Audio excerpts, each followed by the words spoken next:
Hello, and welcome back to another episode of Mona's Rants. I am your host, Mona Sheikh. You guys, a lot going on today. Although, I must confess, I'm just going to briefly talk about the second impeachment that went down today, and I'm so happy and so excited because, it's still not over because it still has to go through a trial with Senate, and it just seems like McConnell's, being wishy-washy about it because he's a fucking spineless piece of shit. But that's besides the point. The good news is the current sitting president of the United States has been impeached twice, making him the only president in the history of the United States to be impeached twice. And I'm very happy about that. Think about it. I mean, he did make America great again. He got impeached twice. Okay. He has lost an election.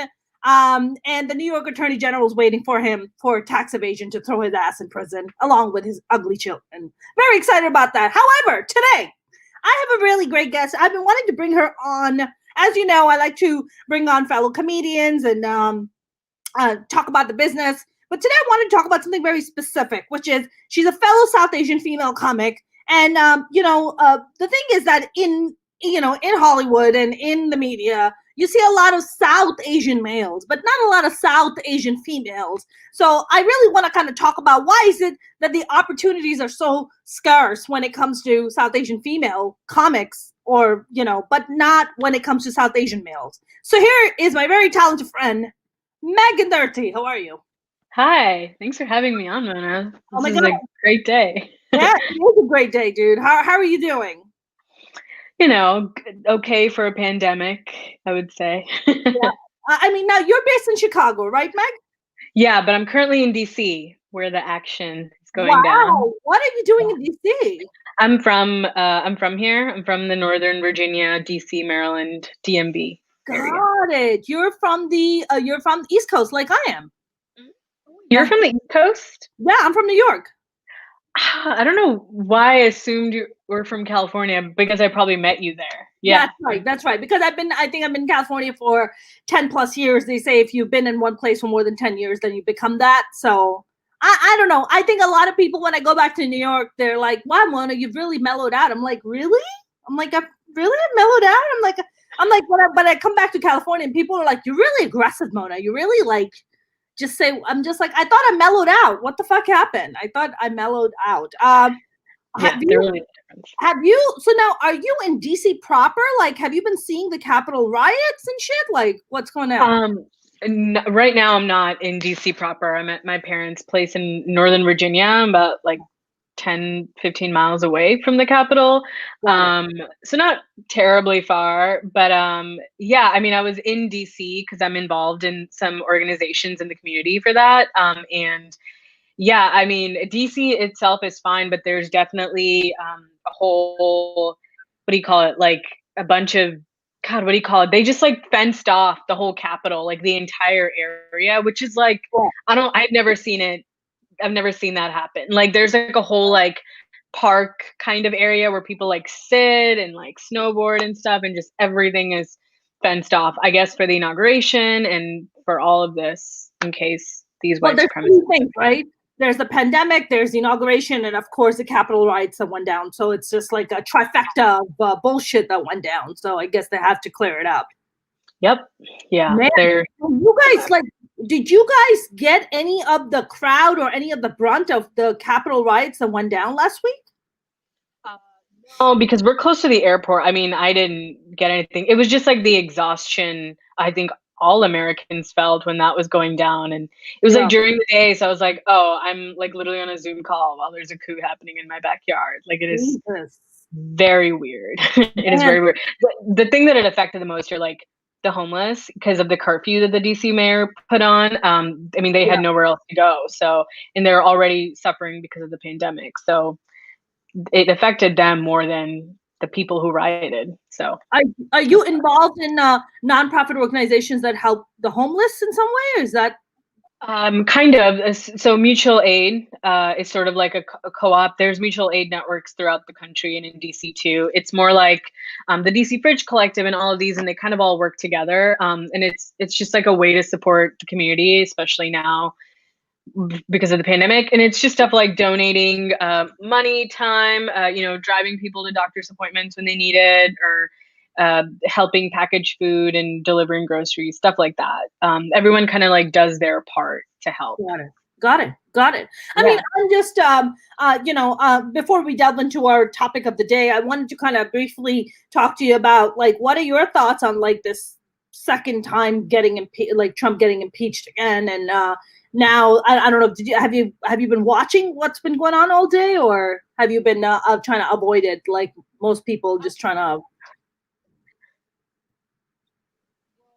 I have a lot of thought. Okay. I mean, yeah, he got impeached like he deserves to be, but I think it's much bigger than that. I don't think he'll get convicted. I don't think the Republican Party, I don't think we need the GOP. I don't think the GOP and the Republican Party is a legitimate party that should exist in America.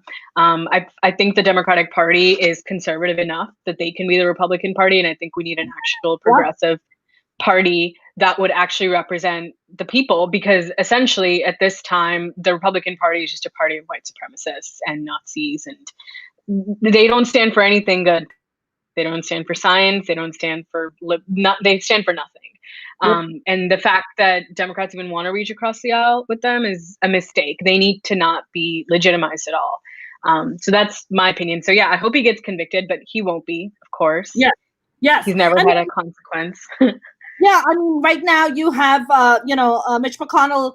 Listen, Mitch McConnell initially came out and said that, he stands with the Democrats and he wants them to go ahead with the impeachment. And now he's just like, oh, yeah, we don't know if we're going to be able to do the trial, before he leaves office. And it's just like, well, you were just supporting the impeachment like not too long ago, but now you're saying that you can't even run the trial. I mean, I thought that he wanted to run the trial on like the January 19th, which is a day before the inauguration. Politicians don't lie. Huh? Here's the thing, that for both parties, like when they want to get something done, they do. As you can see, how the Republicans pushed Amy Coney Barrett through during the election, and how the Democrats pushed the impeachment. Meg, 8 days. It took them 8 days to push her through. 8 days they made it happen.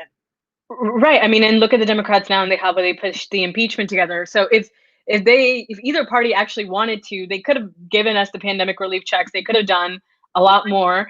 And the fact is that they completely like are responsible for all the people that died and all of the unemployment and everything that happened. Yep. The Republican Party especially.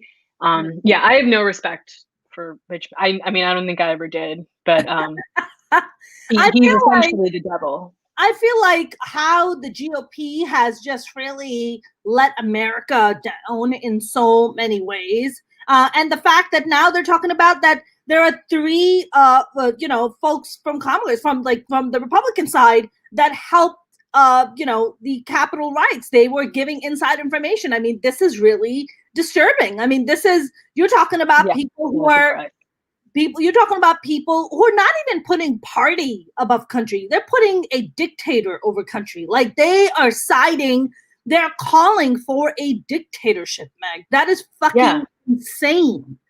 That's the thing. I mean, a lot of activists and organizers have been saying that from even before Trump got elected about the Republican Party. There were off-duty police officers. It wasn't like a fluke extremist thing. Like they had the support of the government and the state in that happening. And that's part of why the Republicans aren't completely backing down, because a lot of them still are on the Trump train.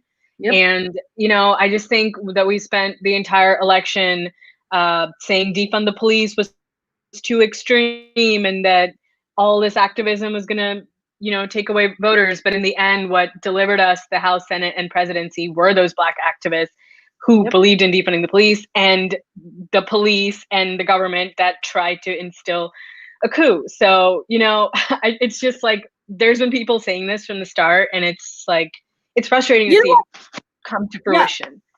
You know what fascinates me, Meg, is that now these assholes that are getting caught, one of them is an Olympian swimmer. Did you hear about him? I saw that on Twitter. I was like, what? He is fucking part of it. So he got convicted on 3 charges. I mean, you're talking about people that are just getting like convicted left and right. And, it really got me thinking, like I posted one video of one of the Capitol riot guys. I'm going to call them terrorists because that's what they are. And when he found out that he got put on a no-fly list, he's like, they're going to treat me like a terrorist. I'm like, I'm Muslim, bitch. Now you fucking know how we feel. Fuck you. Fuck you. Now the shoe is on the other foot, motherfucker. Now you fucking know. It's just like, for Muslims, like the Muslim ban, oh, we're not against Muslims. We're just doing this for, it's for the bad people. Well, fuck you. We have bad people right here in this country who want to overthrow the government, who want fucking anarchy, who don't want minority voices like yours and mine represented. Fuck those people, Fucking talking about, I'm being treated like a terrorist. Motherfucker, because you are a terrorist. That's why you're being treated like a He's also not even really being treated like a terrorist. Not getting the no-fly list isn't even that big of a deal. Like he should be he should be in Guantanamo Bay, if we're being honest. Like he's an actual fucking terrorist. And you know what? A lot of these people aren't gonna get any they're not gonna actually receive any punishment for this. And it's just you don't think? So I think the FBI is gonna make a pretty solid case against them. I think the FBI has been eating shit for the past, and Department of Justice has been eating shit under the Trump administration for the past 4 years. And I think now it's their time to just fucking like unleash their wrath, where they're just like, fuck everything. You've been fucking, tying our hands, trying to fucking have us, overlook bullshit. And now this is our time. Fuck you. Now we're gonna go after you people. I feel like that's going to be the case. No, I don't think the FBI is not. I have lost all faith in the system. Fuck this. Well, it's not even. I mean, yeah, the FBI has always worked to disarm liberation groups like the Black Panthers and the Civil Rights Movement and women's liberation. They've always been just like the police on the side of the government. So I don't know if the change in leadership will change something, but I highly doubt they would convict everyone. Because they're still the government, they're still under the government's leadership.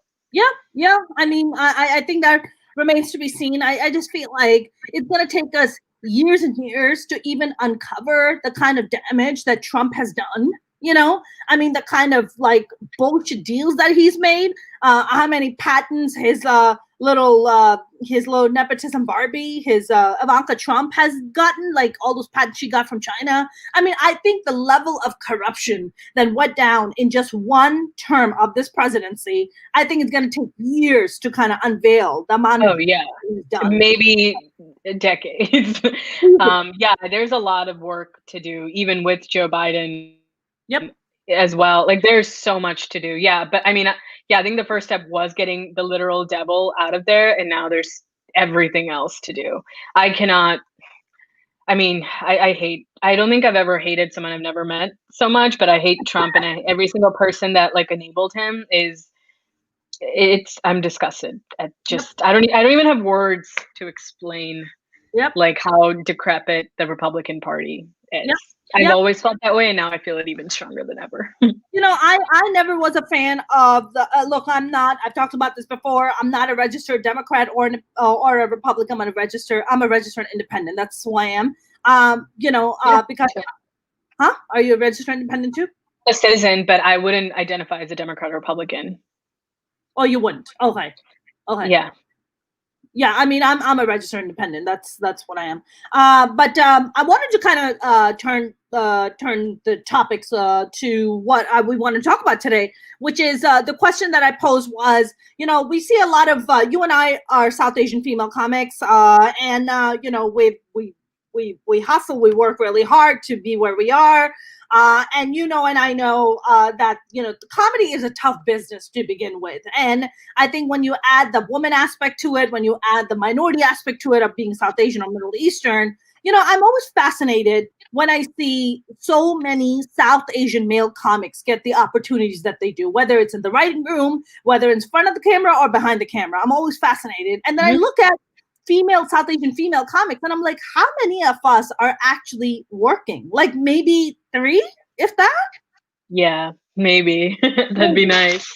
And there's, with us, there's quite a few of us around. Like, it's not like it's only like 10 of us or 5 of us. There's a whole bunch of us that are out there, and there's more new blood that's coming up. So what do you think it is, Meg? What do you think? You think executives look at somebody like us and they don't know what to do with us? Is that what happens? Like, what happens? A million things, right?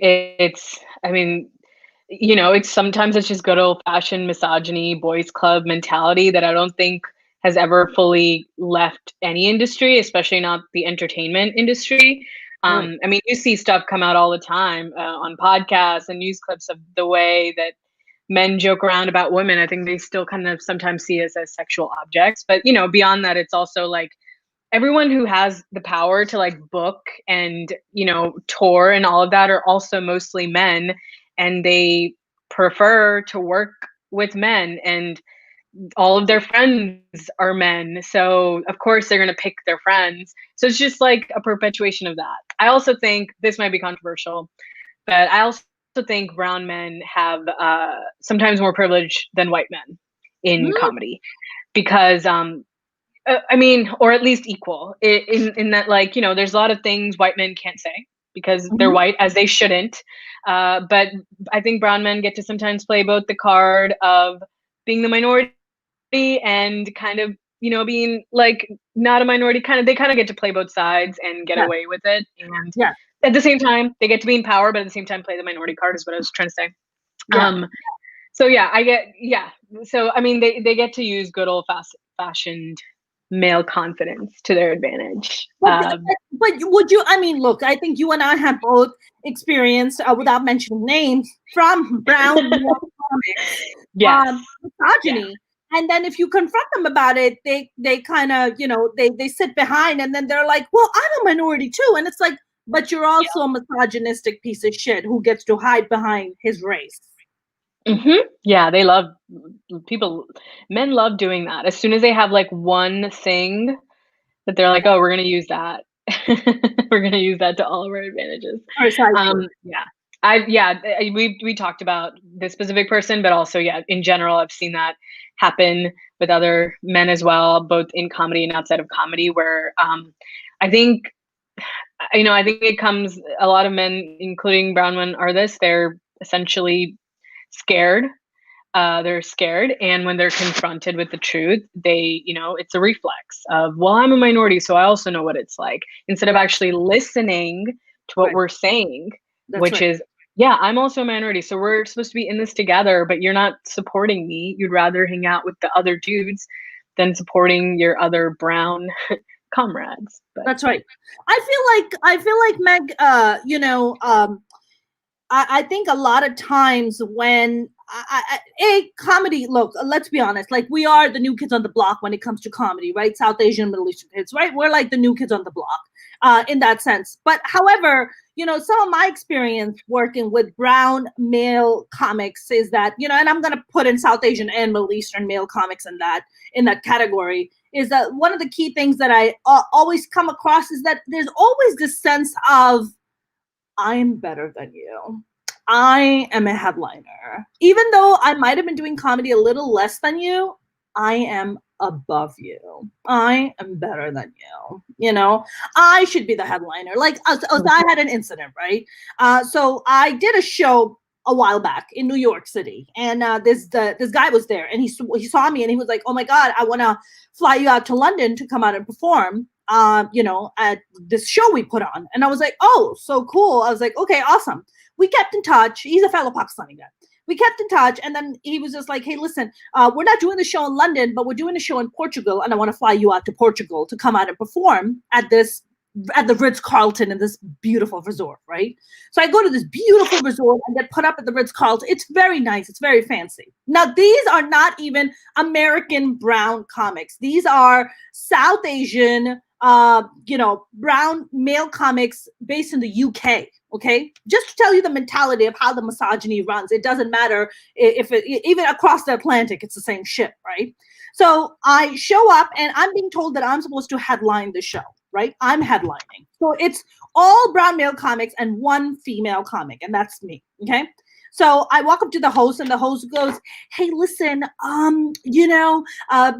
change of plans. So you're not gonna headline. This other guy's gonna do it because he was recently on BBC and he did something that became like he got a lot of notoriety for it. So you're not gonna headline, and he is." I'm like, "Listen to me. I came all the way from fucking United States to headline the show, and I'm gonna headline the show. So you go and tell that person, whoever the fuck he is, that he's gonna not fucking headline. I am gonna headline. So you go back and tell him that. Okay.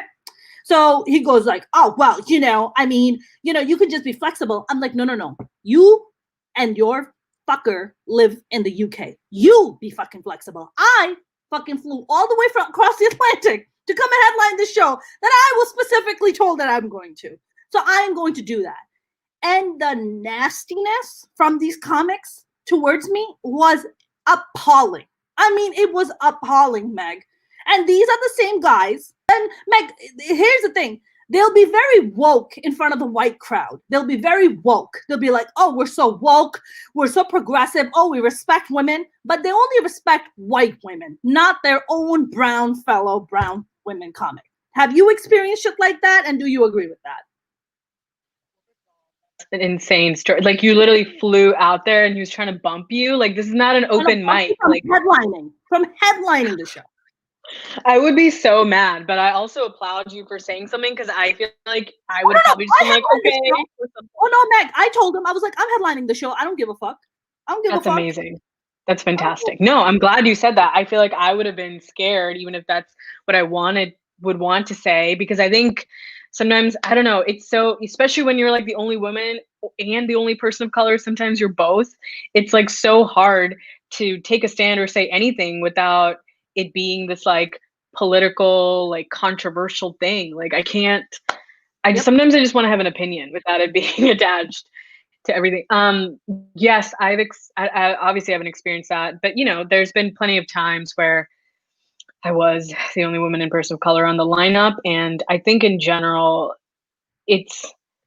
there's been times where when I do better than somebody on the lineup, I'll hear something like, oh yeah, this was an easy crowd, or yeah, like, you know what I mean? Like, they try to like justify it as to why I did well, or like, there's always a reason. Right. You did well because the crowd was just crowd was stupid. Yeah. They didn't do well because they went up at the beginning, but for me, the crowd was great. Or, oh, you did well because they weren't going to be mean to a girl, or you did well because you closed, or there's always like a justification. And it's like, maybe I'm just fucking better than you. Like, maybe that's it. Maybe I also think and put in the fucking work. Maybe that. Oh, Meg? That could be one reason. Like, yeah. Yeah. Can you hear me? Because you kind of froze for a second. Can you hear me? Yeah. No, I was just going to say, I think in general, men just have more confidence. I know I started out with a good friend of mine who's brown, and he's really funny, but I just remember like he got like a headlining offer way before me, even though we started at the same time.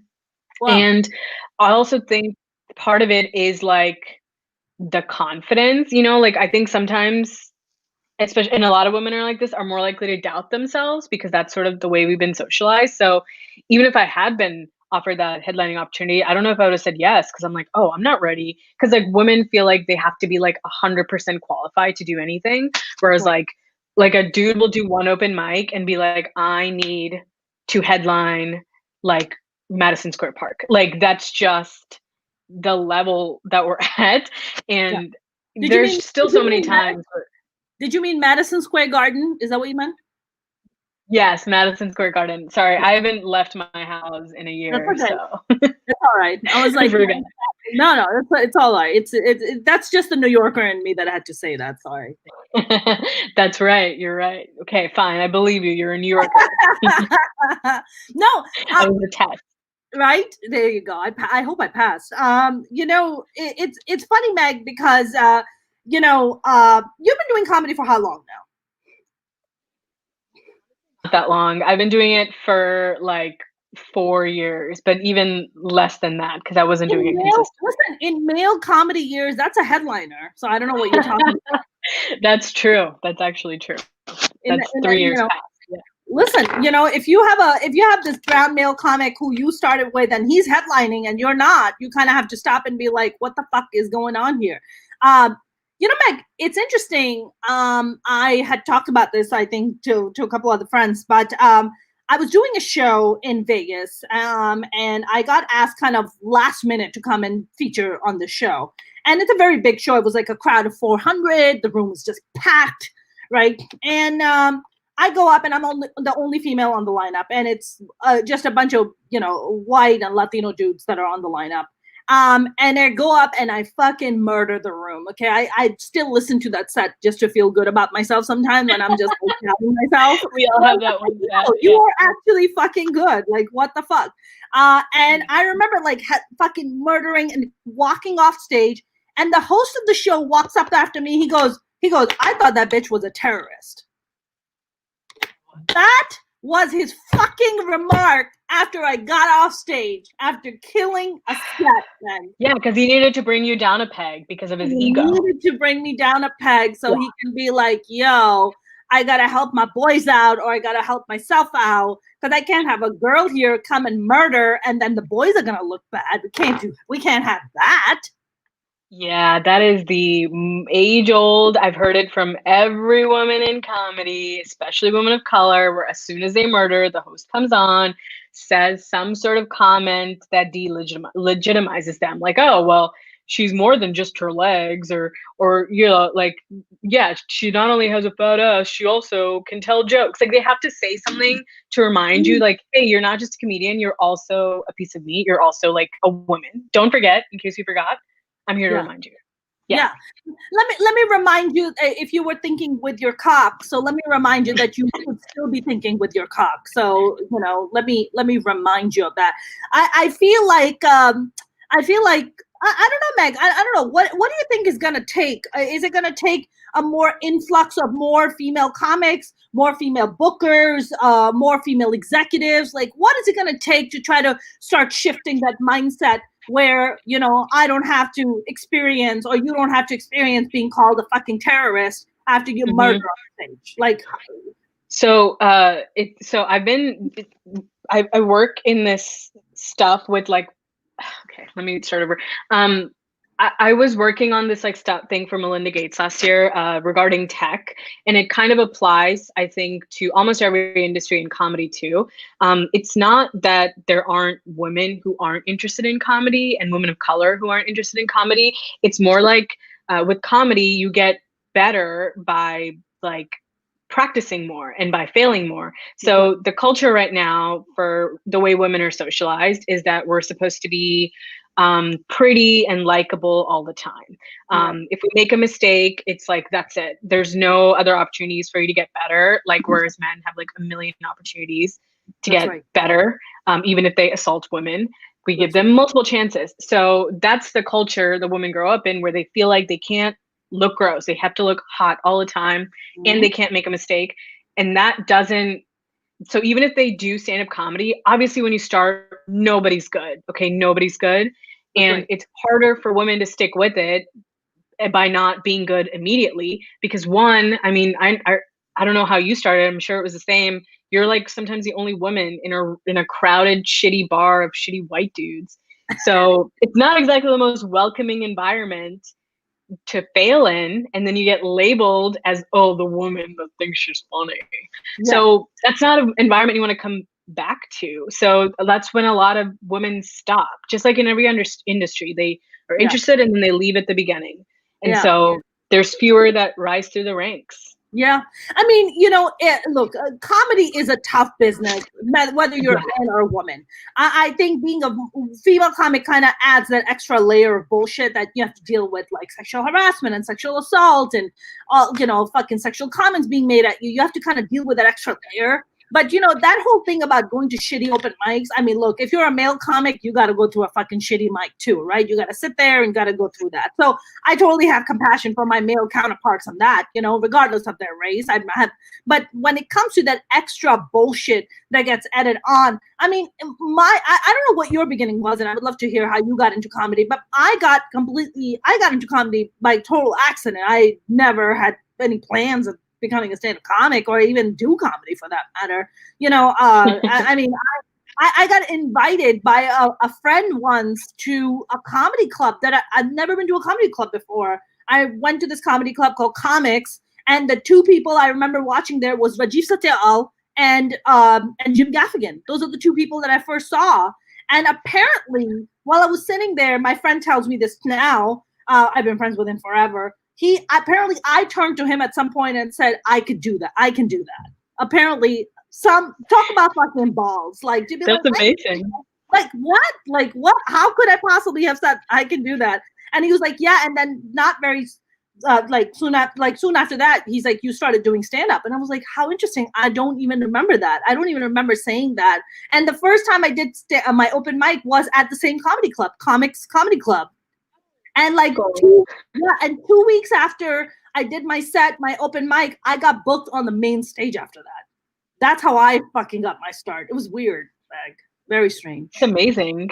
It's almost like a fever dream. You're like, I'm gonna do this, and then you just did, and then you were in it before you could change your mind. Yeah, it's almost like the universe was like, this is where you're supposed to be. Like, let me verify it for you. Like, this is where you're supposed to be. But what about you? Like, how did you get into comedy? I purposefully applied for a job in Chicago because I wanted to be in Chicago, and I wanted to be like a sketch writer. Like, I did not want to do stand up. I was like, I don't want to be on stage talking to people. I get very nervous to talk to people at parties, so I'm like, I'm gonna do it on stage. It's kind of weird, right? When you first start, you almost can't know how bad you are. Like, you need this sort of like blind confidence and lack of misinformation of like what it actually takes to be successful. And I feel like I'm like a writer. You need to be like a Trump supporter. Blind confidence where you're just like, I don't know where all this is coming from. Yeah, like you almost need to be like delusional to start for at least a year. And I thought like, oh, if I'm like good for a year, like something will happen. Like, obviously that's not true, but I didn't know that. I didn't research it. I was like always like a writer, so I like wrote like these pages of jokes that I like edited down 50 times, and then I went to an open mic and forgot most of it. And I was like, oh, I only have 4 minutes. I thought they gave you like a half hour. Did not know how it worked. But yeah, I think I got like 2 laughs in 4 minutes. And I was like, that was enough for me to be like, okay, I need to do it again, but just like write more and memorize more. So I kind of just like that's part of why I moved to Chicago, because like I didn't know anyone in the Midwest. And it's almost like the invisibility that gave me of just like being able to bomb and being like, cool, if this doesn't work out, nobody I ever know will ever know about this. So I just went to open mics and bombed, and I don't know how it just kind of went from there. And then I got booked on like some independent shows, and then from there comics with me on like club shows, and then it just kind of happened. I never like planned it. It just did. And like I wasn't in comedy very long. Like I think like consistently a year and a half, and then I got like stand up. I was like a semi-finalist for Stand Up NBC, and then that kind of legitimized me and made people book me more. Yeah, it was like almost a fluke. I mean, I deserved it, but it was still like, whoa, what? And then yeah, it's been very back and forth. But I will say the one thing that helped me is like I took improv classes in Chicago, and I met a few people that I became friends with. So it was kind of nice to have like another person or two to go to open mics and bomb with. But I will say open mics were not super welcoming to me at first, especially honestly, Meg, I don't think open mics are really welcoming to anyone unless you start going there and they get to know you and you get to know the person who runs it, and maybe eventually they'll like you, and you know. Maybe I meant more like there was like some low-key misogyny. I remember like so I don't know if you were like this, but I thought I had to be like Amy Schumer in order to be successful. And I was like, oh, I have to make jokes about like my vagina. I didn't have an Amy Schumer when I was coming up, so I didn't have an Amy Schumer. Oh, I've been doing comedy for 10 plus, so. You're like a legitimate comedian. I'm not. I don't know about that, but yeah. Yes. No, Amy but I mean, at the time for me. Yeah. So I thought I had to be like I thought I had to like write jokes for the crowd rather than write what I actually thought was funny.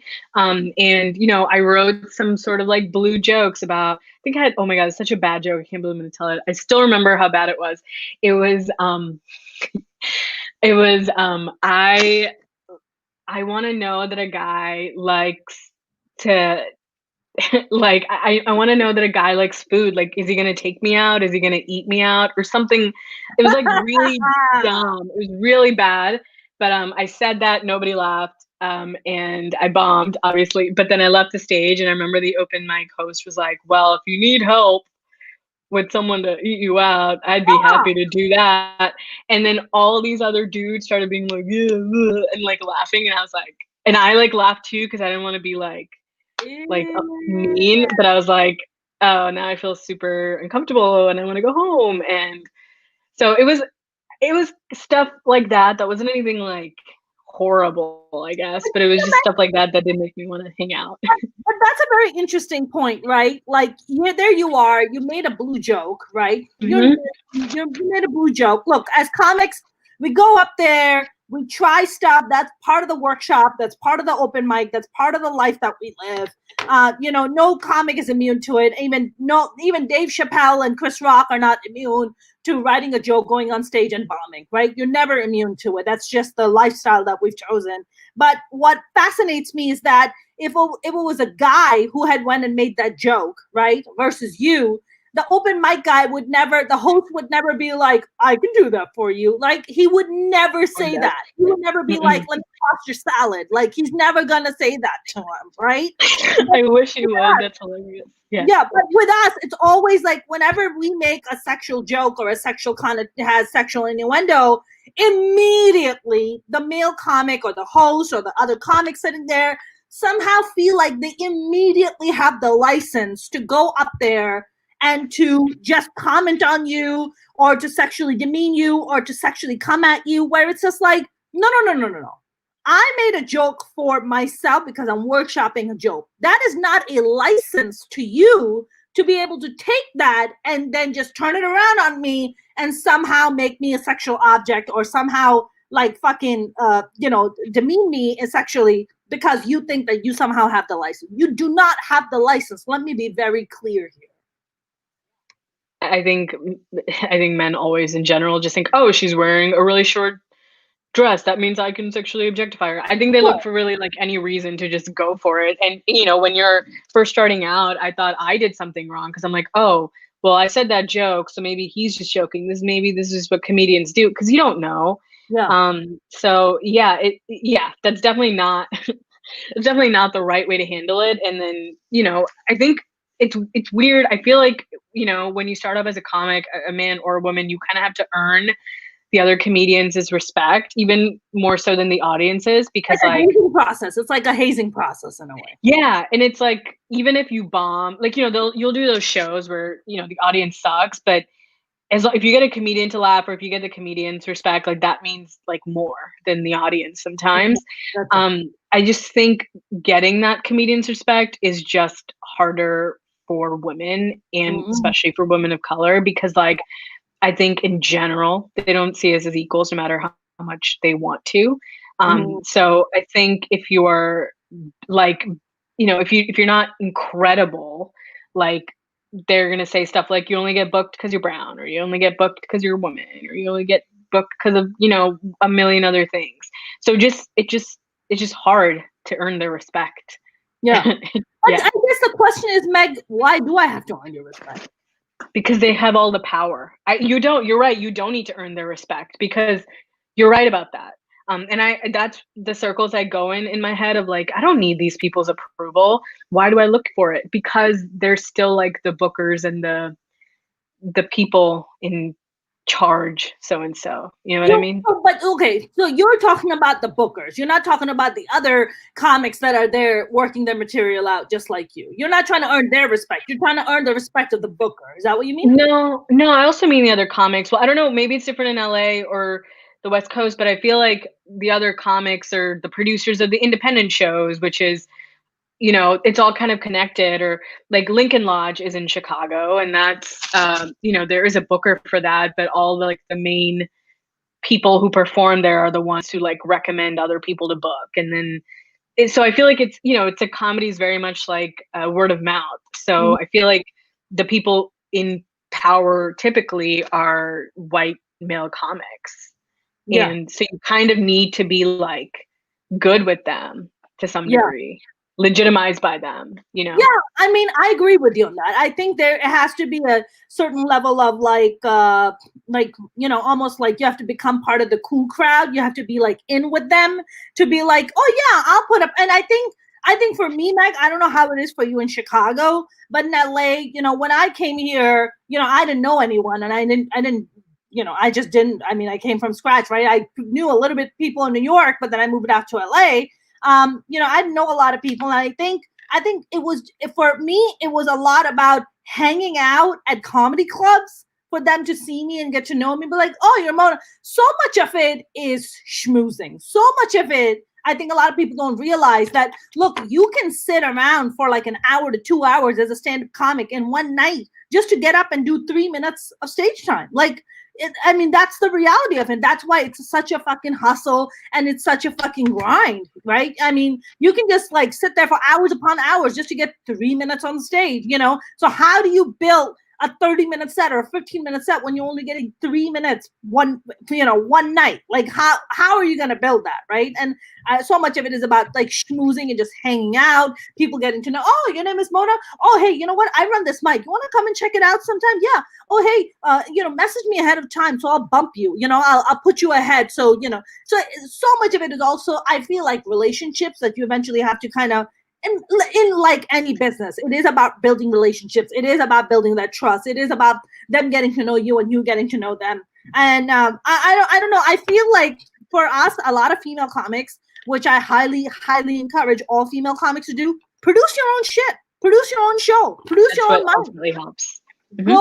Go get that. Like, that gives you power, because it also gives you this leverage power where you're like, hey, you know what? I run this mic. You run this mic. You run that mic. Great. I'll give you stage time in exchange for me getting stage time. Mm-hmm. It gives you leverage. And I think a lot of female comics get scared. They get very, very scared. They're like, oh, I don't want to challenge a booker. I don't want to go out and start something and then it's going to threaten someone. Fuck it. Threaten them. Who gives a shit? Fucking do your thing. Like, you know what? Eventually, they gotta fucking respect you, right? Eventually, your hard work is gonna pay off. Who cares? So I feel like, have you ever considered like, hey, let me produce this or let me work on this? Oh yeah, so me and two of my friends, we've been producing shows since like 2016. Yeah, we do like monthly shows and stuff, and I completely agree. I think that was part of the biggest way to grow, because one, you can like try stuff at your own show and you can bomb, and it's not as high of a, it's not as bad as like bombing on somebody else's show. So you can like experiment a lot more, and you can network with other comics because you can book them and get to know them during the show. So yeah, I think that producing your own stuff is one of the most helpful. It teaches you so much. It teaches you how to talk to other people, how to like manage stuff and money and promote and brand. Like, it just teaches you so much stuff. I also, in response to what you said about relationships, I feel like I learned that a little late in comedy. So it's always kind of like a socially awkward person. Like, I just assumed everyone would dislike me, even though they didn't. But I was just like, oh, they must all hate me or something. So I was never like that person that hung out before or after shows. I would essentially come, do my set, and leave. And I always said hi to people. I was like friendly with people. We were all like nice to each other, went to parties and stuff, but I never really like got close to a ton of people. I was very like wary about like dating anybody, or like I just really wanted to create that work-life separation. And then I think I like learned later on that like, oh, like it does help to go to parties and get to know people more. One, because it's fun, and we're all in this to have fun. And two, it helps you get booked because people want to like work with people they like. So I mean, I will say being good has gotten me booked too, even if I wasn't like the person that hung out 100% after shows. But I think hanging out after shows would have helped me more, also in addition to also being good. I just felt like I was like, I just want to get booked based on merit, so I have to like crush each time. But that just puts so much like pressure on you to like be perfect each time and not try out new stuff as much. Yeah, which goes back to your point about how as female comics, we are just like, oh my God, there is no room, there's no margin of error. Like, I gotta be perfect. Like, I have to fucking go and absolutely crush and murder. And even though you can absolutely go and crush and murder, the fucking host can come out and say something dumb or something fucking misogynistic and just shit all over your work that you just put in. You know what I'm saying? Like, that's happened to me a few times. I think what I recently was doing, oh my God, Meg, I fucking can't believe this. I was recently got picked to compete in this online comedy, competition. I was the only woman on the lineup. It's all a bunch of white dudes. And what do they do? Rather than being like, oh, she's the only woman, let's put her up like third or fourth or something, they put me up first. Meg, you and I know going up first in a comedy, especially a fucking competition, not the most ideal spot you want to be in. It's not even a host? There was a host, he did a little bit, and then I got thrown in. Right? So I go do they did that on purpose. Yeah, exactly. I did my set. I did good. I did really good. And then the comic who comes up after me he goes, Mona really inspired me to do my rape jokes, but I think I'll skip them. Kidding me? He said that? Everybody, all the male What's comics his name? were laughing, having a grand old time. So I couldn't help myself. So I pulled my camera out and I started recording his set, right? Just to have a visual of who this piece of shit is. So I went in the chat box because I wasn't on camera anymore. I went on the chat box and I said, wow, he looks so different without his KKK hoodie on. I was like, you can't really recognize him, can you? Oh my God. And everybody was like, oh my God. I was like, wow, you look so different when you don't have the hoodie on. That's amazing. I was like, are you going to go and burn a cross after this? I was like, because it seems like you would. Wow, how'd you get all the way back from the Capitol? That was so fast. That is amazing. Don't you have a sister to go fuck? I mean, aren't you? I'm sorry, did I miss something? But I'm like just so over it, right? Like that kind of shit, right? And I was like almost like double daring the fucking bookers to come and say something to me. I'm like, I fucking double dare you. Like, how do you defend a male comic going up after me and saying that I inspire him to do rape jokes? Never once have I made fun of rape or mentioned rape or anything. What kind of nonsense? Meg, when will a male comic ever experience that a female comic would go up or a host would be like, wow, you really inspired me to butt fuck you? Anyways, nobody would ever say that, Meg. And even if they did, it's still not the same because it's like, that's what people don't understand. It's like when you're not under threat of that in general of that, like they don't understand why it isn't just a joke. To them, it's like every time you say like, oh, this is not something you should joke about, they take that as like a challenge. And it's like, it's not a challenge, dude. It's just like, you don't understand the topic. Like good comedy is about understanding the topic, right? And the more controversial it is, the better of a comic you have to be. And if you don't, understand the topic, and if you're like a shitty comic, you're obviously going to butcher your fucking rape joke, especially if you're a dude.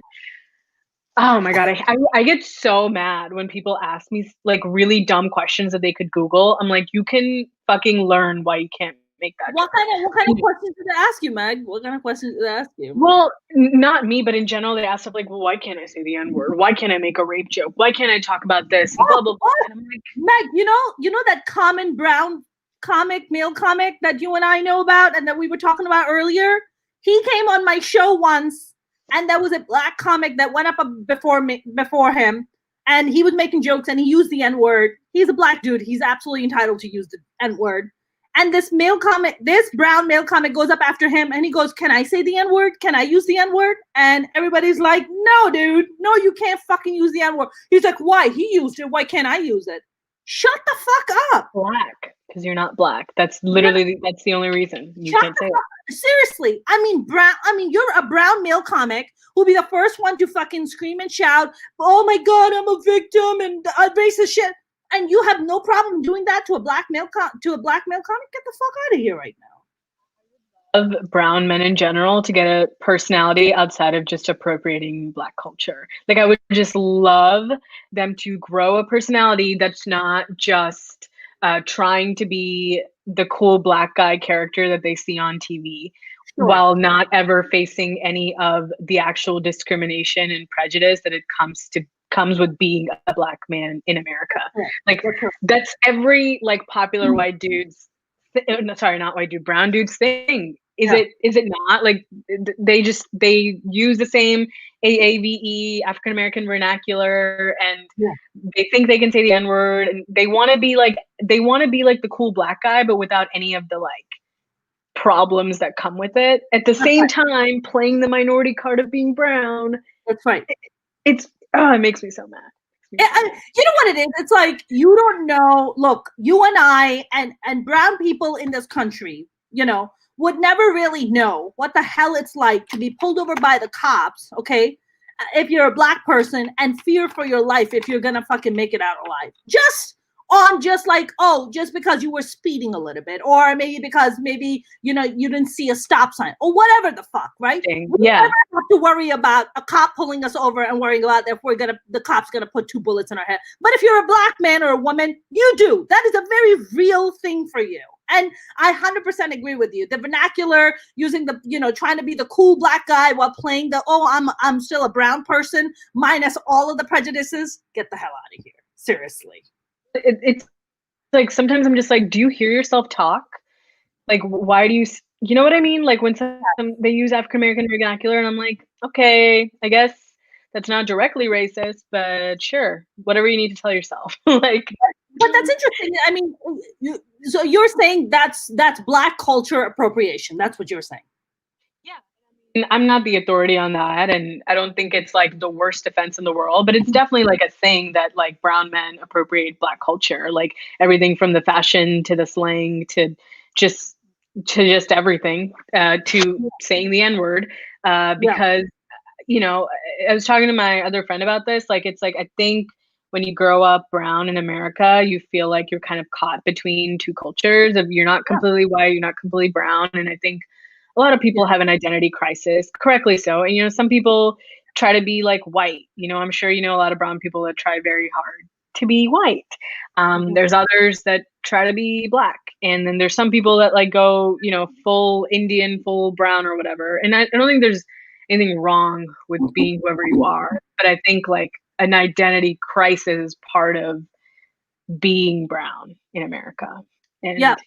Did you? I mean, I went through about 10 years of identity crisis. I don't know about you. Yeah. I feel like I just like finished mine. You just graduated? Like, finally, during COVID, yeah. I got you graduated. Dude, I think, no, you were born and raised here, right, Meg? You're born and raised I was born in India. You were? Oh, wow.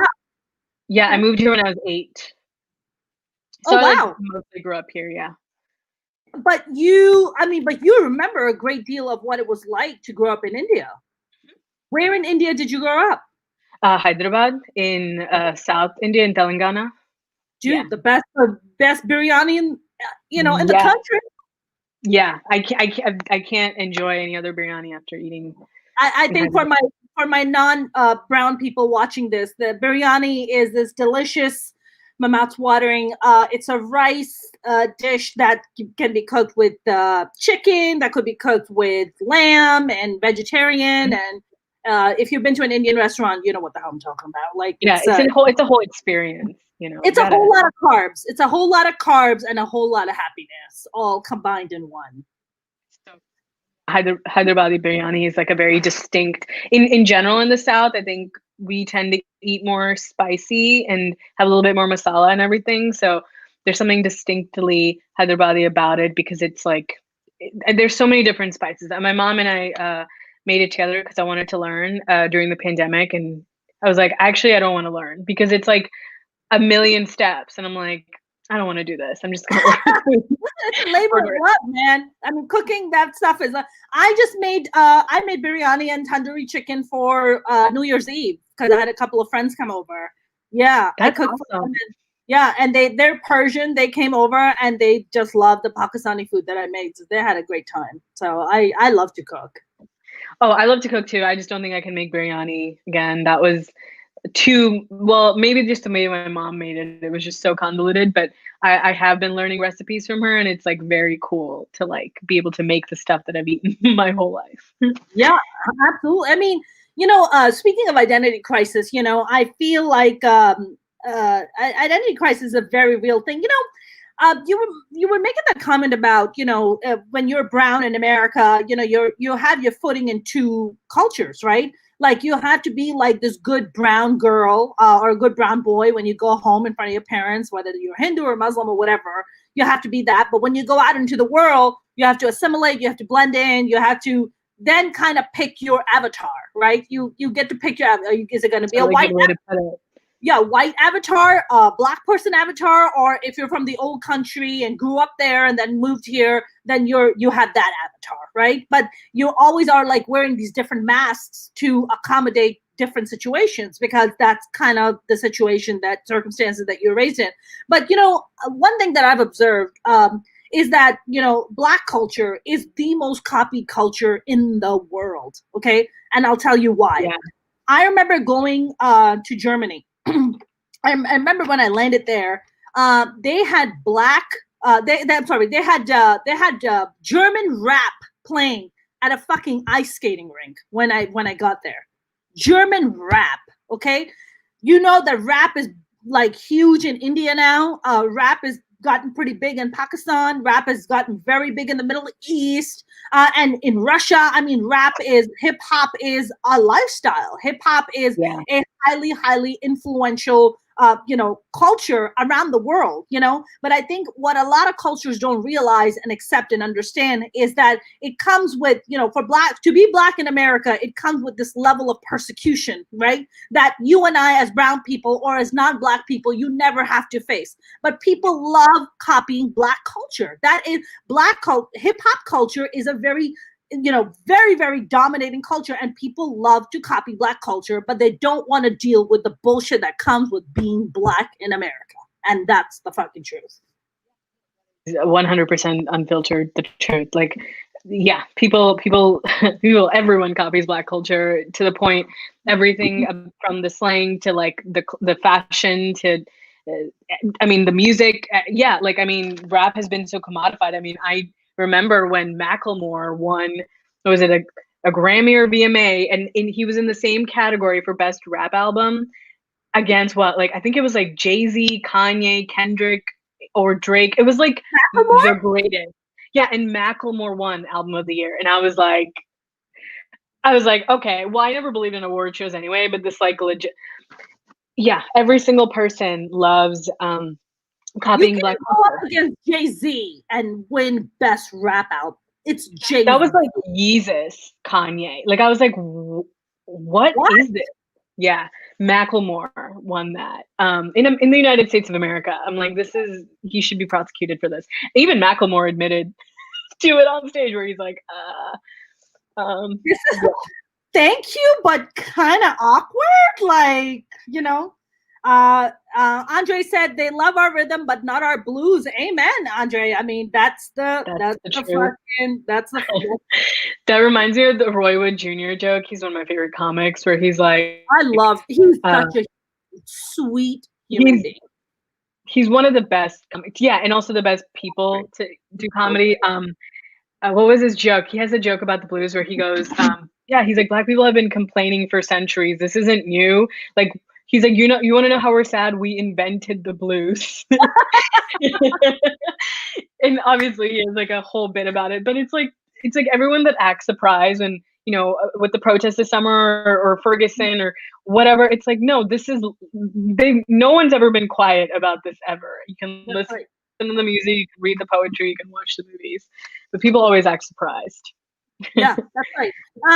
It's interesting when you were talking about how some brown male comics, or maybe a lot of them, copy black culture and try to use the black vernacular to be cool, like to be that cool, dude. It reminded me of this one particular person who was on a very big show on Comedy Central. But it just kind of, I listen to that and I look at that, and it's interesting because I do see that quite a bit, that like, hey, what's up, son? What's up? It's just like, shut the fuck up. Like, shut the fuck up. In front of your mom. That's not how I heard you talk earlier today. Yeah, interesting. Yeah, my friend calls, no, I think this is the official name for it, a black scent. You just put it on when it's convenient for you. It's like, I like that. The black face for your voice. you know? Yeah. The black scent. I must confess, Meg. I grew up in Jersey City. I moved from Pakistan when I was 15, so I think I moved a lot later than you did. So I think for me, when I moved here, I went to an inner city high school. We were these poor immigrant kids, right? We grew up next to the projects. So for us, like we didn't really even have access to white culture per se because we grew up in an inner city school. The two cultures that I had most access to was black culture and Latino culture. Those were the two cultures. I grew up around blacks, Puerto Ricans, and Dominicans. Like that's who I grew up under. So for me, it's like when I got here, I was lost. Like I moved when I started 11th grade. That's probably the worst fucking grade you can start in. That's rough. Wow. Like everybody has That's their rough. yeah, everybody has their cliques, and you're this That odd. apply to college. It's horrible. It was horrible. I didn't have any friends. I didn't have anybody to hang out with. Like, I'm just like this awkward person, this immigrant that just moved from Pakistan, and then I'm supposed to have fucking friends now. And I remember when I would go to school, and I would speak like the way I would, and the kids would make fun of me because I was like this square, weirdo that was in school, and they were just like, what, who's this now? Who's this person? And I think for me, I can tell you that for me, like I felt that I would blend in more and I would be more accepted if I put on a black scent. Okay. And that's my truth. Right. So for me, it's just like, if I speak this way, I'm going to get the shit kicked out of me. Like I need to adjust fast. Like, how do I learn this fast? And I think, because black culture was such a big influence in my life. Look, rap music single-handedly, hip-hop has single-handedly like shaped my teenage years. It shaped my, I learned about American culture through hip-hop. Like that's how I learned about American culture because we went to inner city schools. I didn't grow up in suburbia. I didn't grow up in white suburbia. I grew up in an inner city school. So that was my experience. But what was it like for you? Did you go to an inner city school, or what was that like for you? So when we first moved here, we kind of moved around a lot. When we first moved here, it was in Worcester, Massachusetts, and yeah, like we were not well off at all. Like I remember when I first moved here, I was 8. I looked brown and I looked like uncivilized to all these like white kids. We both still look brown. Yeah, you're right. I don't know what I meant by brown. I guess like I just didn't I had like a bowl cut. I wore like overalls. I didn't know how to like dress and like fit into American culture. I moved here a month before 9/11, and then like 9/11 happened, and there was just a lot of, racism. Wow. And people thought I was Muslim, and I didn't really understand why that was a bad thing. I didn't know what religion was. I didn't know what race was. I was 8, but all of a sudden I was like sort of ostracized from all these kids, and I didn't have any friends, and I was like really bullied by them. I started having panic attacks, and I felt like I needed to assimilate to their culture. But then we moved again, and where I lived for the next year was closer to what kind of you moved into, where it was all the people that I knew were Black or Latino. And then I felt like I had to assimilate there. So and then we moved again, and it was more white people. So I felt like I kind of had the back and forth. And, there's, I guess the pros to that is I kind of like grew up around a lot of different kind of cultures. Like rap music was a huge part of my life, as well as like white country music and suburban shit. And I think it just caused an identity crisis to me because I didn't really, there's so many things associated with each culture. Like I didn't want to be Indian when I was younger, because to me, Indian was my parents who were like, you have to do this, you have to do this, you have to do this, you have to be like feminine. You can't, so much about Indian culture, especially Hindu Indian culture, is about being light skinned and meek and servile and, all about the husband or whatever. Meg, it's just the South Asian culture. It doesn't matter if you're Hindu or Muslim. It's the same thing. It's all of it. So I didn't like that. I didn't want to do that. So I sort of like rejected all of Indian culture because I didn't like that aspect of it. But at the same time, like I never fit into white culture and their beauty standards. And then I was alone too. I didn't really like have friends until like maybe like 10th grade when I like started to grow into myself. But at the same time, like it gave me a lot of friends in a lot of different areas and income levels and genders and ethnicities that I feel like kind of helped me actually understand history, because I feel like a lot of people still don't really understand any American history, and sometimes I feel like I know more than Americans about their own country. So Meg, it's not that we think we do. We actually do.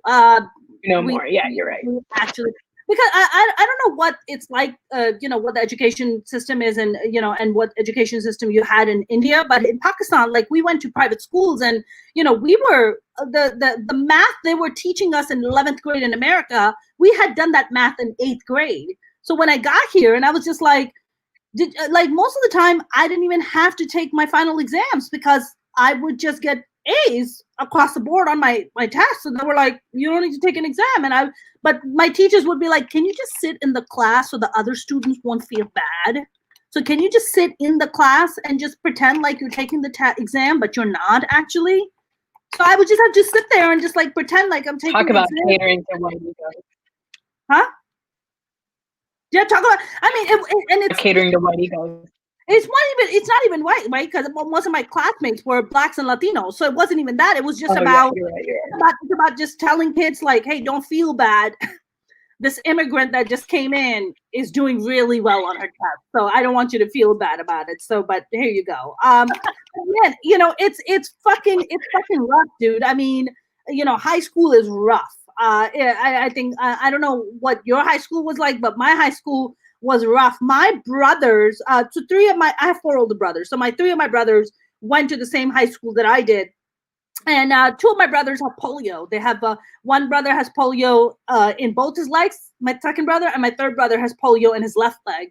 And my third brother, who had polio in his left leg, had an Indian friend. So there was like maybe 5 or 6 South Asian kids in the entire high school, right? And the South Asian kids tend to stick together because there was like just a handful of us.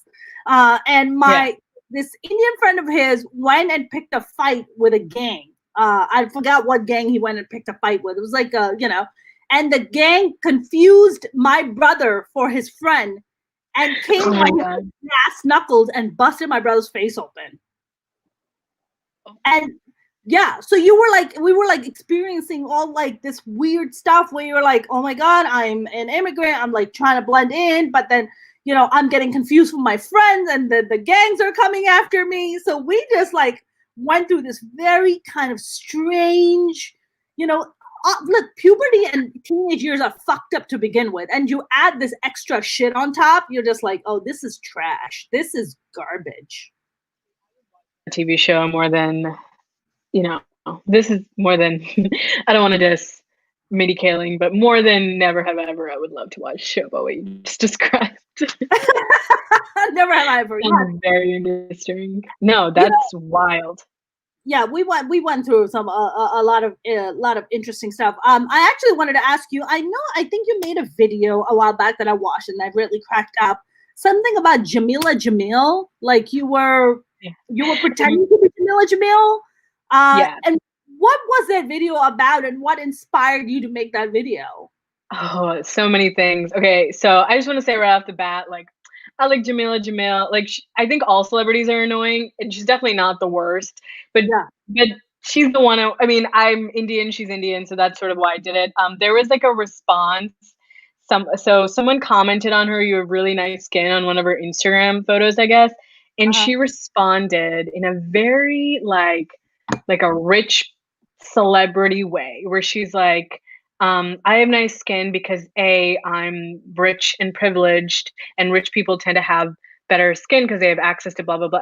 This is like a response to someone saying you have nice skin. And she said, A, that, B, something else about sleep, like when you're impoverished, you can't get enough sleep or something. And then C, I believe trans rights are human rights, which is like a very extra elaborate answer to give to someone just saying you have nice skin. Pretentious. And I feel like pretentious. I'm just gonna put that out there. It's fucking pretentious.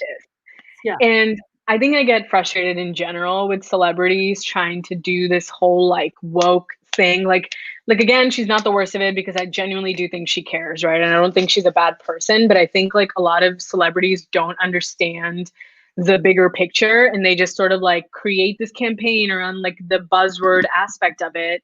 And you know, she's a gorgeous model and talking about body positivity, and you know, because she's gorgeous and palatable, she's immediately going to get into the front of the line and kind of take up space from the people who should be leading the movement, which are people who don't look like her, which are people who actually face discrimination with body positivity. So yeah, that was sort of, I have all those feelings about her, but I didn't want to go on some rant. So I just did like a funny impersonation of her responding to a comment with like a whole elaborate, well, actually, I'm really rich, so that's why I have like such nice skin, because I'm privileged. Yeah. And like imagine if, oh, sorry, I didn't want to cut you off. No. And like trans rights matter, and that's why my skin's so good. Well, can you just imagine if like a comic got off stage after having a good set and you were like, hey, good set, and they were like, well, actually, I grew up really privileged and had access to open mics as a child, and that's why I'm good.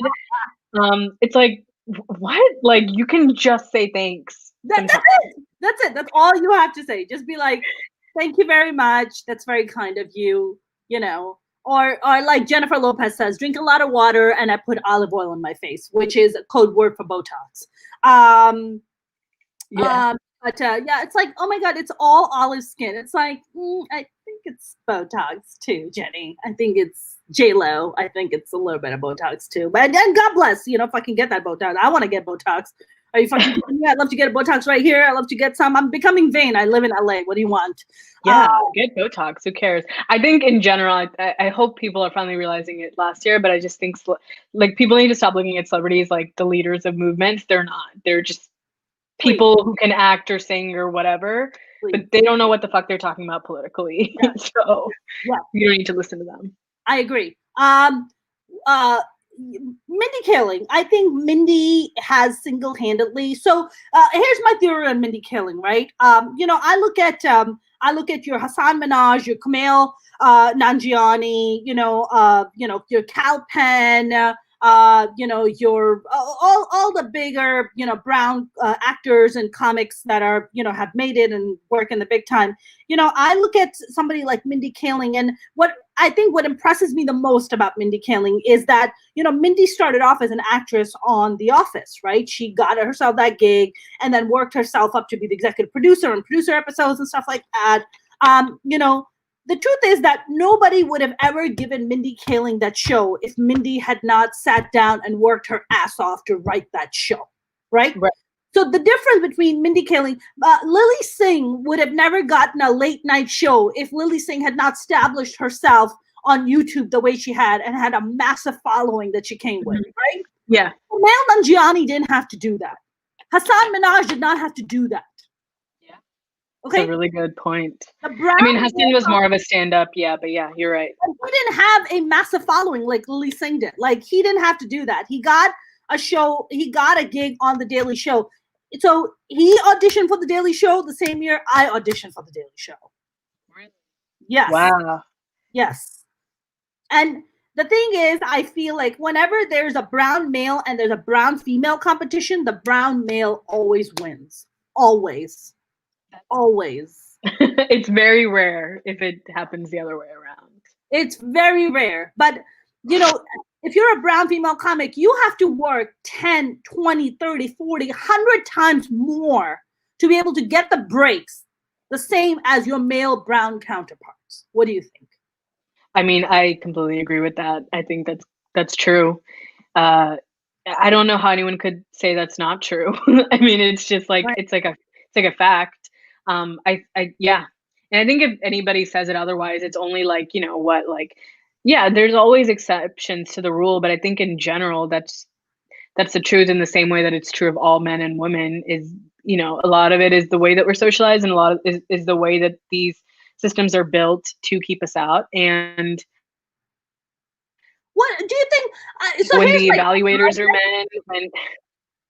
I mean, my question is it an intentional thing to be like, let's keep these brown female comics or brown, females out? Or is it just that with male comics, they just find it's just a lot easier? It's just easy, they don't have to deal with maybe the feminist aspect of it. They don't have to deal with, some other kind of bullshit. With the male comics, it's like he's male, so maybe he's a little bit maybe easy to deal with versus a female brown comic. Well, I think they're both the same thing. So I don't think anyone, even if they think, oh, I don't want a woman here. I think it's very rarely that, but I think there's other ways they say, I don't want to work with a woman. They say things like, well, it'd just be easier with a guy because I'm a guy and I don't want to make it, like a lot of men take other men on when they go on tour because they're like, oh, we have to like sleep in the same room. Well, it's just easier if it's a guy. We just like get along better. We could like drink a beer together, but it's a guy. So I think it is the first thing of like, oh, it's just easier if it's not a woman, but they would never say that. They have, sometimes it's also a taste thing, if like, I'm not saying that all men have the same taste. Obviously that's not true, but it's like, if you're like socialized to think that a certain type of comedy is funny, like, you're going to think the other type is not funny. Like an example, I mean, I'm using white people as an example, but Tina Fey talks about when she was head writer of SNL, like there would be sketches submitted that Seth Meyers and the other man wouldn't understand. And she had to be like, oh, no, this is funny. You just don't get it because you don't understand what mom jeans are because you're not a fucking woman. So I think like, so I don't always think it's like a blatant like, oh, I don't want a woman there. But I think there's like other ways that they say that where they don't want to be around a woman or they don't think women are as funny, Right. Right. Like I don't want to, or because I don't understand that point of view, therefore I don't need to bring it in the room. Think because, oh, I booked this other woman and I booked this other woman, so I don't have to like every woman. They have like those two women or those two like black people, brown people that they consistently book so they can tell themselves that they're not racist or misogynistic while actually using those two people as like an excuse to keep more people that look like them out. Yeah. I feel like there's also, I think Mindy has given a lot of male, not male, just male and female brown art, actors an opportunity that they usually wouldn't get, having a successful TV show like she does, and having, run as long as it has. I mean, I think she's done a fantastic job with what she does. However, it also kind of boils down to, it's like, well, we have diversity because we have Mindy Kaling. And it's just like, so you think all brown women are just like Mindy Kaling? It's like that, because I'm sure you've gotten that comment. Oh, I had somehow, I don't know how often you go on auditions, but some of the breakdowns, it's like looking for Mindy Kaling type, looking for Frida Pinto type, looking for Priyanka Chopra type. They're types. And I'm like, I'm not any of those. That sounds horrible. I'm not an actor, so I've never seen that, but I'm sure that does not surprise me at all. It's like saying, I'm looking for Nicole Kidman type. I'm looking for Reese Witherspoon type. I'm looking for Amy Adams type. I'm looking for Jessica Chastain type. I'm looking for that type. It's just like, you ever see those like things of like white women in Hollywood that look the same? It's like Bryce Dallas Howard and it's like, yeah, there's like 15 versions of the same white woman, and then there's like one Indian woman that's supposed to represent all. We're like, diversity. See, we have diversity, and it's just like, no, that's a good start. And thank you for listen. I don't want to make this about like somehow this is some kind of a white bashing or it's not about that. It's or even brown bashing. It's about just kind of bringing things to the surface that exist that nobody really wants to take the time to talk about. And those are the kind of things that I'm always attracted to and intrigued by. So I just kind of want to make that point. Yeah, I think it's just like the truth. I think it's like. I think people, even like the idea of an Indian accent. It's like there's literally so many dialects in India. That's right. Yeah. you know, Did you know, people don't Meg? understand the diversity of just that country, of like how you can be. Yeah. Wait, Yeah. you cut off. Yeah. It's like saying, Wait, did you it's say, like did you saying know, do an Meg? American. No, I was saying it's like saying do an American accent. American accent from where? From Chicago? From New York? From the South? From the West? Yeah. From the Midwest? Which American accent are you talking about? Yeah, exactly. I think people underestimate. I mean, they think all brown people are the same. So, of course, they think all Indian people are the same. And they don't even understand that India has so many different regions and religions and cultures and languages. And, they don't understand that. I don't think they can appreciate that. So, Mindy Kaling does not represent all Indian people. I know she doesn't represent, I mean, I disagree with her politics and I respect her like work ethic and the work that she's put out, but she What's her doesn't politics? represent. What's her Well, I politics? mean, she's very centrist. She's very, you know, yeah, from her stuff, she's very center moderate kind of person. And even from Never Have I Ever, the way that she kind of writes, it feels like it's very much catered to the white gaze. It's very like the suburban upper class uh, white neighbor kind of, and that's probably how she grew up. So That's that's exactly what I was gonna say. I think because you write what you know about, right? So this is that's her world. That's probably what she knows. So that's what she writes. Like I could never write that because I didn't grow up in that world. What I would write about is growing up in Jersey City next to the projects. Having $2 lunch sandwiches because that's all you can afford, which is like with mayonnaise, tomatoes, some salt and pepper, and another slice of bread. Like that's our lunch. You're poor. Like that's what I would write about. Yeah, and I mean, yeah, I that's it's a whole other sidebar, but I also think like sometimes I feel like Mindy Kaling, and I think a lot of brown people still have this a little bit, like they have a little bit of need for white validation and has a little bit of self-hatred there. You know what I mean? Like, Meg, when I don't know what it was like for you. I mean, yeah, well, you moved around September 11th, so that's a rough time. But I when I was growing up, we made sure that we didn't smell like curry when we went out. We made sure that we aired our clothes. We made sure we put on a bunch of fucking perfume and deodorant and made sure that we weren't going to be ostracized for the way we smelled. We already knew that we were going to be ostracized for the way we looked, but we didn't want to add that additional thing like, oh my God, you smell like fucking curry. Like, please, just cook more American food, right? Make macaroni and cheese and make pizza at home or make pasta so you don't smell like an Indian or a Pakistani kid when you go out there. You're just trying to blend in to society as much as you can and not try to like ostracize yourself. So I honestly, I remember very specifically to be like just downplay the culture. Don't say that you're proud to be brown. Don't say you're proud to be Pakistani. Don't even mention that you're Muslim. Like nothing. Like just stash all of it away. And I think the kids that are coming up now, the brown kids, have it so good because now you're like, I'm fucking proud to be an immigrant and wearing fucking shirts that say immigrant. We couldn't say that shit. We have to shut the fuck up. Yeah, we have to cover everything. Don't say nothing. Don't rock the boat. Just try to blend in. Don't smell like curry. Speak good English and fucking just, put your head down. Yeah. Did you grow up that way?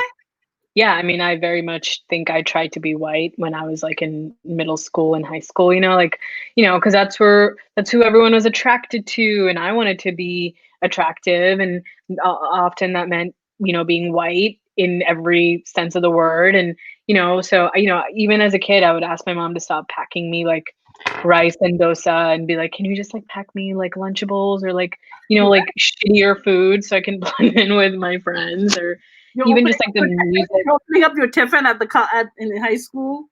Oh, seriously, and people would make fun of it because it would smell bad or smell different, not bad. And then you have to use our hands to eat it, and I couldn't do that. And sometimes I would just like throw away my lunch, which is terrible because my mom had like made it for me.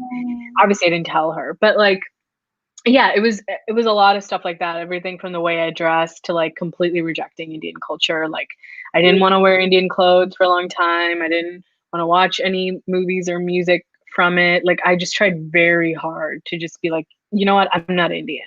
Like, I just decided I wasn't Indian. And then I was like, oh, I am. And obviously now I've like learned a lot about Indian history and my own culture and I haven't been like that for the past like 10 years, but it takes a while to get I must confess to though, get your head in the sand. Yeah, I think for me, I don't know if it's for you, but when I'm driving in LA, sometimes I love to blast good Bollywood music. That's just my jam, okay? And even now, sometimes if I'm at a red light and there's a car next to me, I make sure to lower the volume, right? Like I don't want you to hear that I'm listening to ethnic music because I'm self-conscious about it because I don't want you to judge me. And I think there are moments where I'm just like, fuck it, who cares? I'm never going to see this person again. Let me blast my Bollywood music in my car and let people hear how awesome the song is, even if they don't understand it, you know? It's got to be more like that. I think over the years I've just become more, I think everyone has like their gateway to like connecting with their culture. For me, it was like learning Indian history, like more than just like Gandhi, right? Like learning about like Bhagat Singh and like Anuradha Gandhi and like all of the Indian revolutionaries, like that really spoke to me and that really helped me connect to that culture. And so for me, I don't really listen to like Bollywood music as much, but like after learning that like history and then like trying to like watch more like modern Bollywood TV stuff on Netflix, I very much still feel like I'm appropriating my own culture sometimes, even though I'm not. What do you mean? What do you mean appropriating your culture? Like, what do you mean? Well, I think sometimes I feel like I'm a guest in my own culture just because like I feel like for the longest time I shut it out and I grew up here and learned most of the history I know is American, most of the traditions and stuff is American. And, you know, after I graduated college, I left home. Like I was living by myself for like 10 years until this pandemic. So I felt like I was very much alienated from Indian culture, besides like, you know, friends and stuff like that. But so I feel like I'm still kind of like discovering it a little. And sometimes I don't know some very simple things that I feel like I should know. Um, but I also feel that way about American culture. So I feel like I don't really belong to either. So yeah. So I mean, yeah, like I feel like I'm like a hodgepodge of everything. Ooh, my AirPods are dying. I'm going to take them out. But it's okay. Can you still talk? Are you good? Yeah, I can talk. Oh, okay. Yeah, I mean hodgepodge for sure. I think we all kind of go through this just like you said, that identity crisis. I mean, I just went through it for the longest time. And I remember making a trip to Pakistan and I remember looking around at my cousins and being like, I don't belong here. Like I have nothing in common with you besides being Pakistani and being your cousin. Like we don't really have any kind of similar ideology here. So I don't really know. But then you come to America and then you're just like, well, but I'm treated as the other here. I'm the other. You're the immigrant. Oh, where is that accent from? You know, oh, where are you really from? Oh, I'm from New York. No. But where are you really from? And it's just like, oh, I'm an immigrant. You're muted, by the way, just so you know. Oh, there we go. Sorry. Yeah, that's okay. I think for me, for the longest time, it was just like, well, when I come to America, I'm the other. When I go to Pakistan, I don't feel like I belong. So where the fuck do I belong? That's how I feel too. Yeah. That's how I feel too. I mean, I think in some ways I've like embraced both cultures and also kind of accepted that there's a certain things I missed out on in India by being here, and there's certain things I missed out on in America by being born there. You know, like I don't get some references to 80s movies in America or, you know, like 60s music or something. I'm like, I don't fucking know what the Rolling Stones are. I didn't learn about them until like, you know, the 2010s. Then at the same time, there's a lot of stuff in India, like cultures and customs that technically I'm a part of that I didn't know about until like last year, you know? So it kind of feels weird because you feel like you're not really an expert on either. Yes. Yeah. You're like somewhere in the middle. You're like treading this interesting line. I don't know how much of a difference it is to move here at 8 than it to move at 15. I mean, I moved at 15, which I feel is like a little bit more, it's a lot more mature than moving at 8. I just know, I mean, I know I still go to therapy for it. I was just very traumatized because I was like a child. And I think going through all of that, like racist bullying and then feeling like I didn't have anyone to talk to. And I was like a kid, so I didn't really know. What kind of bullying would you experience in school? I mean, it was like really complicated, right? Because I mean, I came here and my parents, we weren't well off. They had to like work their ass off all the time. Sure. So they didn't have like a lot of time for me. My brother was really young, so he wasn't really like a friend. He was more like just like a person that existed. He was like 4. And then I mean, I was kind of alone in a room full in a school of mostly white people. And so so it's like a little bit of a story, but essentially like after 9/11 happened, I mean, already they kind of saw me as like this kind of dirty, weird kid because of my accent. And they would ask me stuff like, oh, do you guys have like TVs in India? Like, do you guys have bathrooms? Like, they would ask questions like that. This was 2001, right? Yeah. This was 2001. And I remember after 9/11 happened, my classroom and the other kids' classroom, we like came together, and this girl was like crying and she was like really upset. And I was like, oh, this is bad. And I remember I raised my hand because I wanted to go to the bathroom. My teacher told me to put it down. And I was like, oh, fuck, I have to pee. And then I raised my hand again and she told me to put it down again. So I pissed my pants. I was in like orange overalls.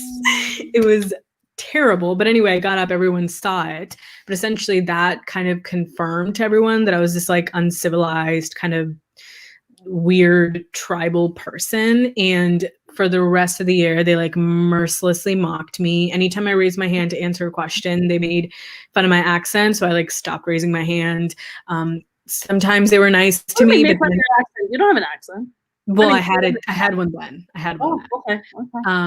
And sometimes they'd be nice to me, but it was just to get like homework answers. Like I would go into the bathroom to like practice an American accent, and I would have panic attacks. I still have panic attacks, but like that's when they like started. So it was just all of that. And also being in like a new country where you have no idea what the fuck is going on. And I'm like a child, so I don't know anything. Yeah. So I think it was just a mix of all of that just like made me a comedian. That's a lot of trauma, Meg. I mean, that's a lot of, and it's such a scary thing where you're like, just like you said, you're in a brand new country, you don't know people, and then you're like, teachers. So what was the teacher's reason for not letting you go to the bathroom? Like, well, I think because that girl was crying about 9/11 and she just felt like it was like inconsiderate. I think she thought I raised my hand to say something, but so that's why she kept telling me to put it down, but I was raising my hand to go to the bathroom. And I also like didn't really understand all the customs. Like raising your hands was like a new thing. That's not what we did in India. You just went to the bathroom whenever you wanted. Yeah. Oh, no, it's not like that. In Pakistan, you have to ask your teacher also permission. Oh, yeah. I see. Our school was completely different. Like we had like different signs. Like this meant you have to like poop. This meant you have to pee. Yeah. And you would just do that on your way out the door, and you wouldn't have to like give a reason. And yeah, it was just very different. I was like a very loud, like fun, friendly kid in India, and then I like was like the opposite in America. Yeah. It was like very quiet. Do to you. Yeah. All of that cool jazzy shit goes right out the window when you get to go to school here. Yeah, for sure. Man, I was so pathetic. I used to in high school, I used to hang out with my homeroom teacher, and I would hang out with my guidance counselor because I didn't have anybody to hang with. And then eventually made friends with a lovely human being by the name of Rosie. And Rosie was so kind. The funny thing with me was that I would have these Puerto Rican kids walk up to me and start speaking Spanish. So my brothers taught me before starting school is that, look, some people might confuse you to be Puerto Rican. So when they walk up to you and start speaking Spanish, you say, no habla español. I had never heard Spanish in my life before. I mean, where would I ever hear Spanish before? So I would have these Puerto Rican kids walk up to me. They're start speaking Spanish, and I'd be like, no habla español, and they'll be like, no habla español. They're like, you're not a Boricua, like you're not Puerto Rican. Like, no. I said, I'm from Pakistan, and they're like, Pakistan. I was like, yeah. They're like, oh, they'll be like, you fucking immigrant, get the fuck out of here, and just be like so dismissive. And I'm like, oh my God, like dude, I mean, high schools are brutal. White, black, Latino, I don't give a shit. Like, high schools in America are brutal. It's not like that in India and Pakistan. We don't have a bullying culture. I don't know how it is in India. We don't have a bullying culture in school in Pakistan. We don't. Bullies will get the shit kicked out of them if they do that shit. Yeah, I didn't really feel like, well, I guess I can't speak to Indian school because I didn't go there. I was only really there. I mean, I was kind of a bully, if anything, when I was a kid. I kind of ran that school. I'm not even going to lie. Like, people just listened to me. All the boys, they all listened to me. I was like killing it. And then I came to America and now I'm this like quiet, weird, nerdy kid.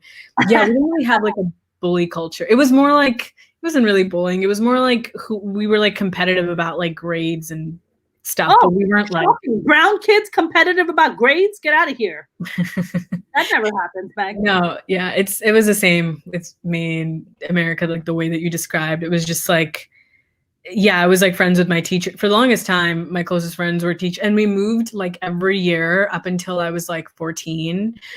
So I felt like even if I made friends, I like lost them.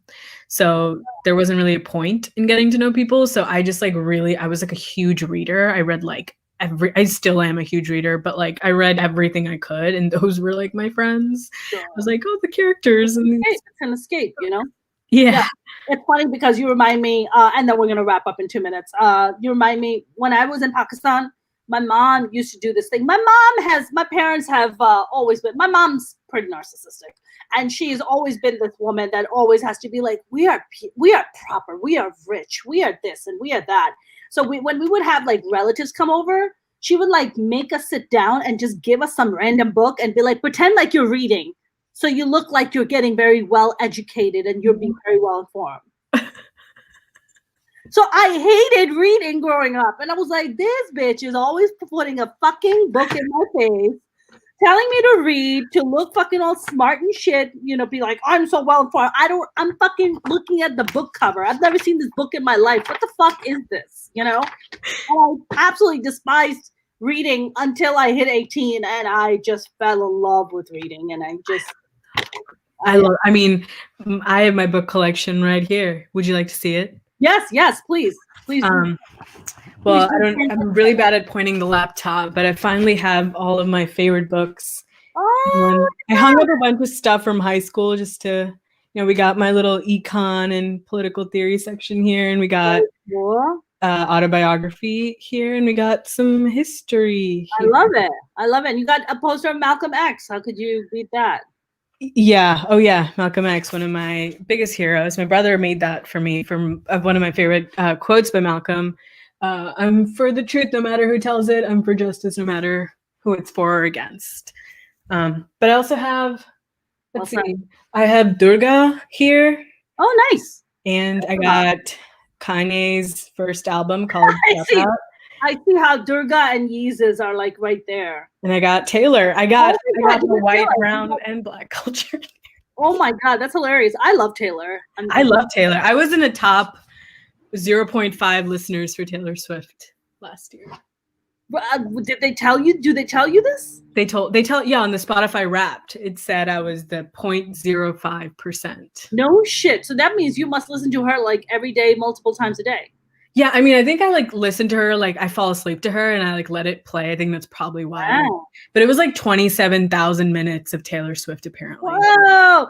I love her new song Willow and Lover. Those are two just great songs. Yeah. Folklore was a really good album, and then Evermore was pretty good too. Yeah, I agree. Yeah, I think Taylor's pretty great. I think a lot of people hate on Taylor, but I actually like Taylor. Oh, I am a huge Swiftie. Let's never get that twisted. I will make fun of white people, but I'm not talking about Taylor Swift. Taylor Swift gets an exception. Taylor Swift does not get the bullshit. She's one of the good ones. Yeah.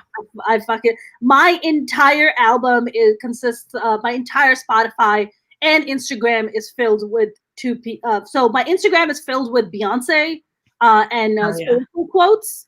And my Spotify is entirely Beyonce and Jay-Z, and oh my God, yes, followed by Bollywood music. So that's kind of the hierarchy of that. Yeah, I listen to I feel like in high school we all felt like we had to pick a track. I listen to everything. I love pop music, hip hop, like even like country. Jay-Z single-handedly helped me get through high school single-handedly. Like Jigga is the man. And then it's funny because I ended up living in Brooklyn by Marcy Projects, which is where he grew up. Yeah. Wow. He really, see, there's certain artists that just, for me, it was like Kanye and Taylor, ironically, that like. Kanye and Taylor, yeah.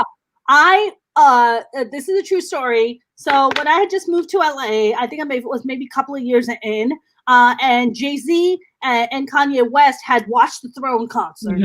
Remember Watch the Throne? Yeah. They were at Staples Center. So they were giving out free tickets on 97.1 or 102.7. I was coming back from the gym. It was like 9 o'clock, 9:30 at night. And I started calling the station. And I'm like, I'm not going to get through. And they were like, you are 101. And I was like, oh, fuck. I hang up and I called. They're like, congratulations. You just won tickets to Watch the Throne, Jay-Z and Kanye. I was like, what? No, I'm not worthy.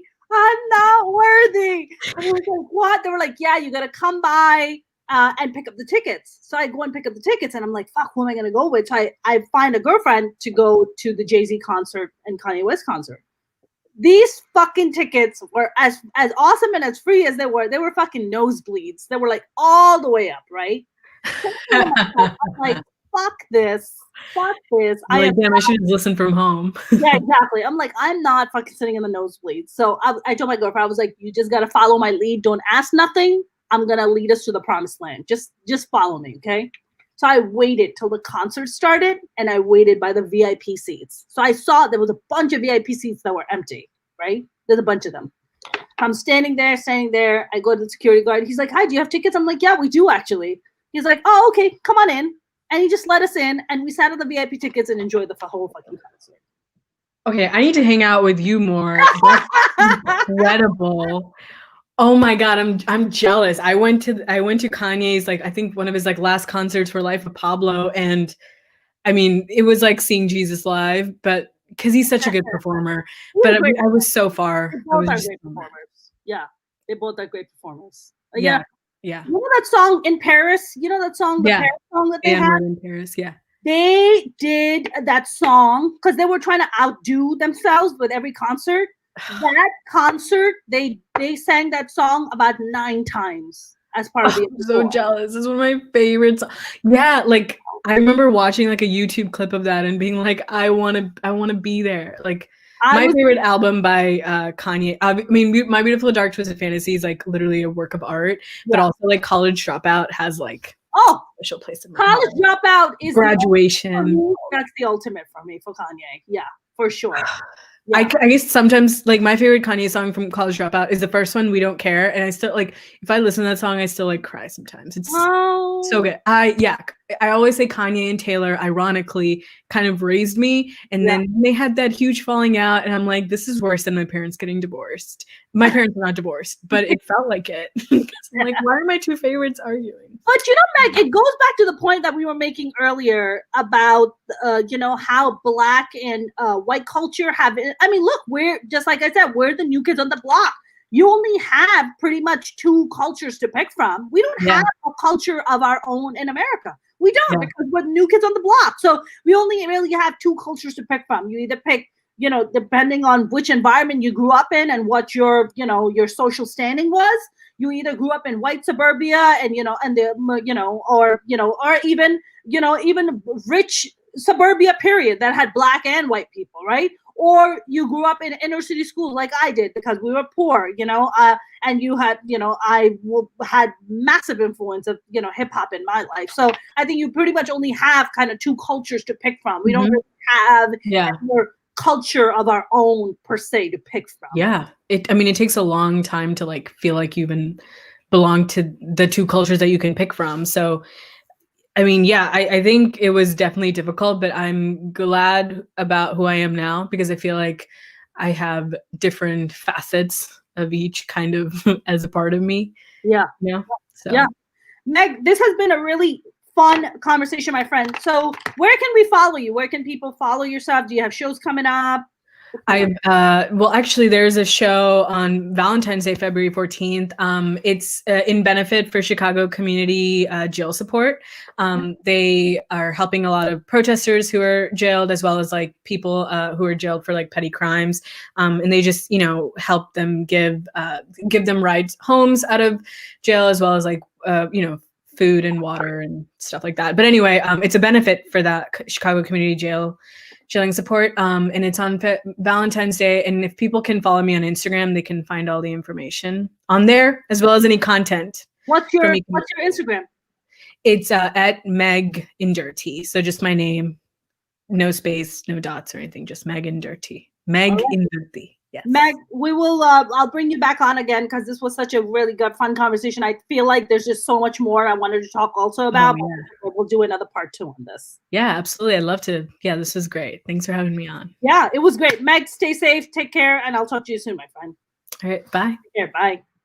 That was a lovely Meg Indurti. I know you guys enjoyed the conversation because I definitely did. If you haven't followed me on my YouTube channel, please do. It would mean the world to me. You can go to youtube.com/Mona Sheikh and comedian, Mona Sheikh Comedian. I'm also on TikTok under Mona Sheikh Comedian. I thought it was a different name. It's not. I am on TikTok. I'm putting out new content every single day, or trying to. I'm also on Instagram and Twitter at Mona's Comedy. And of course, I mentioned in my previous episodes, I'm like 2/3 almost of the way of my YouTube watch hours. So if you guys can go and watch my playlist on Mona's Rants, you can watch my playlist for Minority Reports, you can watch my playlist for my stand-up, because I'm trying to rack up my watch hours. So I am getting so close to being monetized, and special thanks to you guys that I've been able to get so close. So if you could do that, if you can share it on your social media, share it with your friends, that would be amazing. I will be back with a amazing guest tomorrow that I'm very, very excited about.